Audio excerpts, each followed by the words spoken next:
Today on DC News Now. A gas explosion at a Northwest DC apartment building has left one person injured. I'm Kevon Dupree in Northwest. I'll have more details from the scene coming up. Summer may be ending, but expect to warm up this weekend. Meteorologist Damon Madsen will tell you what you need to know. Virginians can cast their vote early starting today. We break down what voters need to know before hitting the polls. The last set of new and taller fare gates in Metro system have been installed. We'll tell you how they're doing here at Judiciary Square and how riders feel about it.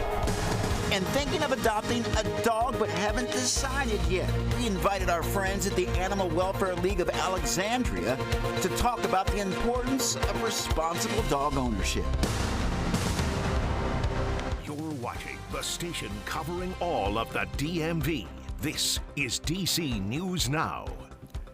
Good afternoon, and thank you for joining us for the news at noon. I'm Mark Hall. A gas explosion left one person injured in Northwest D.C. D.C. first responders are on the 1400 block of Columbia Road. That's in Northwest, and they're responding to a gas explosion on the third floor of an apartment building. Right now, we know that there are several people displaced as a result of the explosion. At least, again, one person is injured. I heard the loud explosion. I ran out to aid my next door neighbors. My thoughts immediately was to grab the nearest fire extinguisher, and then I kind of heroically went into the burning apartment and to find out that the stove was still on. The gas was leaking, so I shut off everything from the stove to make sure that no more gas was coming out. And then I just started extinguishing everything that was smoking or burning. And we still don't know what led up to the explosion. As officials investigate, and more details will come to light. We'll be sure to update you on air and online at dcnewsnow.com. All right, meteorologist Damon Madsen joins us now with the latest check on the forecast. Damon, happy Friday. Happy Friday, Mark. Are you liking this change of pace we got out there so far? I'm adjusting quite well. I think we all are, my friend. Yes, this sunshine is making a difference. What a Friday it's turning out to be, folks. Finally, after several days of cloudiness, yes, a little bit of rainfall, both not going to be a factor. And even some parts of the region dealt with fog to begin this Friday morning, but that has since dissipated away as that coastal low pressure center still again visible here, looking just off of the Atlantic coast, but it is still just a bit farther away from us in the DMV, and we've carved out a nice little pocket of sunny skies, dry weather. Now, we are going to keep an eye. This cold front will play a factor in our weather tomorrow, but for the meantime, this is what we get to enjoy. Nothing at all happening on the zoomed in satellite and radar picture. Yes, there are a few clouds here and there, but all in all, much less cloud cover than compared to yesterday and prior days as well. Now, that added sunshine is going to make for a warm afternoon as well. Temperatures are well on their way into the 80s area wide, so it is going to be a much warmer end to the week as well, thanks to this drier weather. Now, I mentioned that cold front that is off to our west. It does start to knock on the door tomorrow. Does that mean we are likely to run into some showers and storms on our Saturday, or will we keep these drier conditions going as we head into the upcoming weekend? We'll have that answer and more coming up in your full forecast in just a bit. All right, Damon, thank you. DC News Now is your local election headquarters. Starting today, people in Virginia can cast their vote early for the November election. DC News Now's Liberty Simmons is in Arlington breaking down what voters need to know. Election officials do hope that the early voting does ease the crowds on November 5th. You can cast your ballot here at this polling location or at a number of other polling locations across the state to decide your choice for president and your local candidate. So let's break down what to expect on your Virginia ballot. One of the closest watch races will be between Democratic Senator Tim Kaine and Republican challenger Hung Cao. An exclusive poll poll back in July by our reporting partner, The Hill, along with Emerson College, found that former President Donald Trump was leading in Virginia, but by just 2 points against President Joe Biden. The poll has not tracked his odds against Vice President Kamala Harris. Locally, the poll showed Senator Kaine leading Cal by 10 points at 49% to 39%. Cal is a Navy combat veteran who has been endorsed by Trump, while Kaine is a former vice presidential candidate who is seeking a third term. And early voting will end on November 2nd. For now in Arlington, Liberty Simmons, D.C. News Now. All right, Liberty, thank you. And in Maryland, early voting starts October 24th. While in the district, you can head to the polls starting October 28th. To register and vote during early voting, go to an early voting center in the county where you live and bring a document that proves your residence.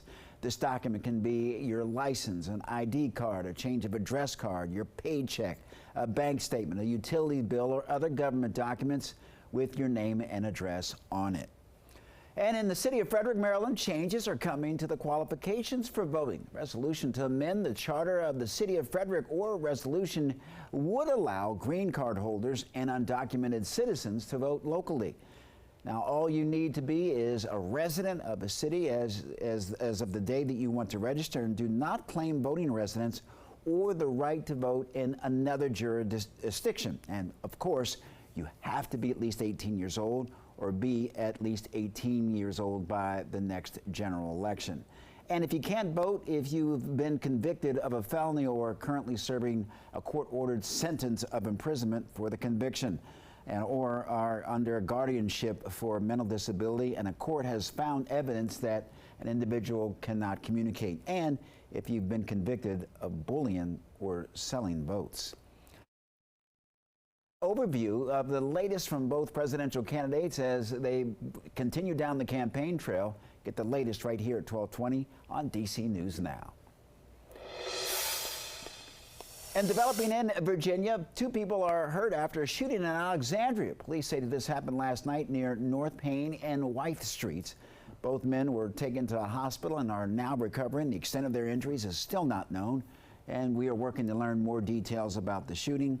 Stay with DC News Now as we gather the latest. Well, in Maryland, Prince George's County Police are investigating a deadly shooting in Hyattsville. It took place near 52nd Avenue. Police say that the man who was shot died at the scene. So far, no suspects have been named, and we're working to learn the name of the victim. Anyone with information is asked to contact Prince George's County Police.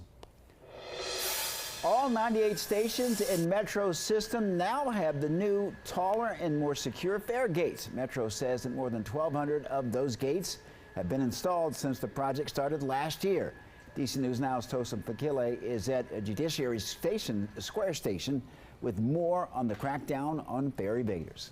Fare gates seem to be working, at least since we've been here at the station all morning here on this Friday. Metro says fare evasion, which is people avoiding to pay, it's gone down about 82% since these improvements. Judiciary Square, which is where we are, is the last station to get this improvement. Some details about these gates: they're pretty strong. The glass right here, it's about 5 feet tall. I'm 5 feet 2, so I'm a little taller than these gates. And the way they have them built is so people cannot jump over it, and also to avoid people going through the gates without tapping right here to pay for it. But these improvements, they started in July of 2023. That's when they started installing them. The transportation body believes these new fare gates will put more of a dent in the issue of fare evasion, which is one of the customers' biggest concern. That is according to a Metro survey. Now, Metro Transit Police has written over, check this out, 10,000 fare evasion citations so far this year, and arrested more than 250 people that stopped for fare evading. Now, it seems Metro riders share the same thought as Metro officials that these fare gates are a good idea. Why do you think that? Prevent hopping, for the most part. I'm optimistic about that. Very optimistic about that. But it's a good idea. If it's going to deter people not paying their fares, it doesn't bother me. I pay my fare because I've seen folks still get around this. Really? Yes. Now, Metro Transit Police continue to patrol stations for people who don't want to pay to ride the train. And Metro also recently finished installing new fare boxes on all 1,500 of its buses. So far today, this Friday, these fare boxes have been working. And if you've been taking Metro over the last few months, you know that these fare gates have been in place, but these right here were the last to be installed. All of Metro now equipped with them. But for now, we are at Judiciary Square Station. I'm Tosin Fakile. Back to you. Our thanks to Tosin. In Virginia, work is progressing on widening Richmond Highway and the bus rapid transit system. The work on the BRT started earlier this year. Fairfax County is continuing to design and secure funding while preparing for construction. The Washington Mystics closing out their season with a bang. They beat Caitlin Clark and the Indiana Fever 92-91 in a thriller in front of the largest crowd in WNBA history. Nearly 21,000 fans attended the last night's game at Capital One Arena, and despite the win, the Mystics will miss the playoffs by just one game. Clark had 8 points and 8 assists in 20 minutes. She was subbed out early to stay fresh for their playoff run. And the Commanders taking on the Cincinnati Bengals on Monday Night Football. The Monday night matchup is one of just 2 primetime Commanders games this season. The team only had 1 primetime game last season. The Commanders are 1-1 on the season after last week's win against the New York Giants. The Bengals are looking for their first win of the season. Go Commanders.